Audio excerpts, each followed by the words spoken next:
Memang kita ada bincang tentang ibu bapa yang membawa anak ke shopping kompleks. Ya. Setakat ini tidak ada SOP, tidak ada peraturan.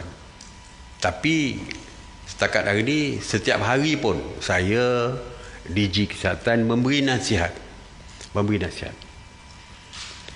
Kalau kita bincang tadi, ada beberapa implikasi lain yang kita pertimbangkan. Sebab tu kita tak putuskan tadi.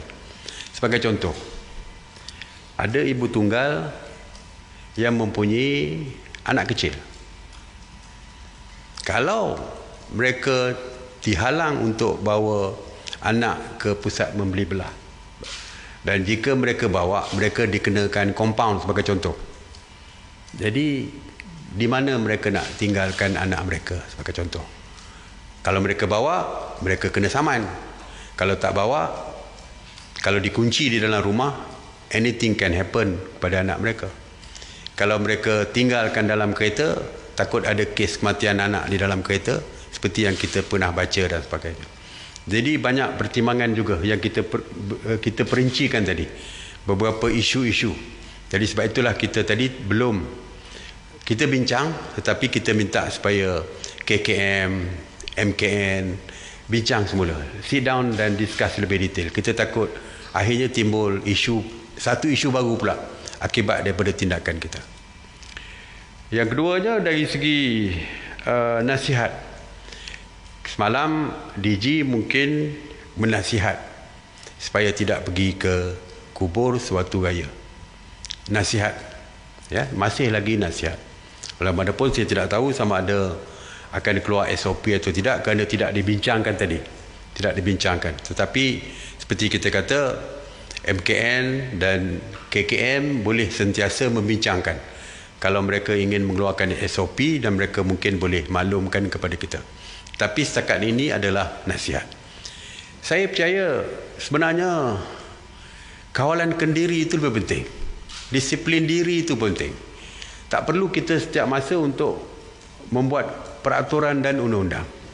Kalau perkara itu mendatangkan bahaya, walaupun tidak ada undang-undang, kita perlu lindungi anak kita daripada bahaya. Kalau bawa anak kecil ke shopping kompleks mendatangkan bahaya, tak payah bawa anak kita ke shopping kompleks kerana membahaya. Seperti saya katakan bahawa virus COVID-19 ini akan terus berada di sekitar kita minimum 2 tahun, dan WHO mengatakan kemungkinan akan sampai 5 tahun, iaitu sehingga ditemui vaksin untuk mengubat penyakit COVID-19 ini. Kalau 2 tahun, tak mungkin PKP ini akan kekal 2 tahun.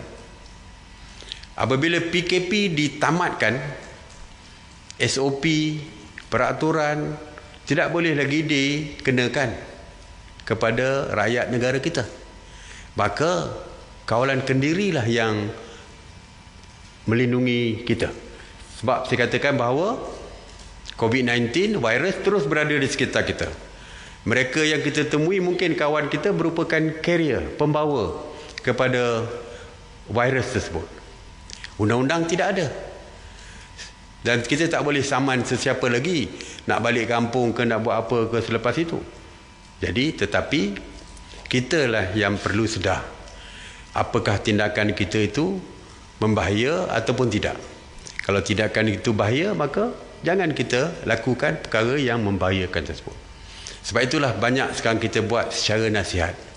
Kita kurangkan, kita longgarkan berbagai-bagai perkara, tetapi kita tetap memberi nasihat bahawa kalau boleh jangan. 20 orang boleh datang ke rumah kita, boleh beraya di rumah kita. Tapi ramai yang punya kesedaran semalam, saya sebut berapa jumlah dia semalam, 74% mengatakan bahawa dia nak beraya sendiri, tak mahu orang luar datang ke rumah dia, kerana itu adalah kesedaran diri sendiri. Jadi yang pentingnya adalah kesedaran diri sendiri. Jadi yang anak ke kubur dan sebagainya, setakat ini adalah masih di dalam peringkat nasihat, dan kalau ada apa-apa SOP dan sebagainya akan terus kita bincangkan, dan mungkin kita akan umumkan kalau ada akan umumkan. Setakat ini kekal sebagai nasihat semata-mata. masih lagi di peringkat nasihat.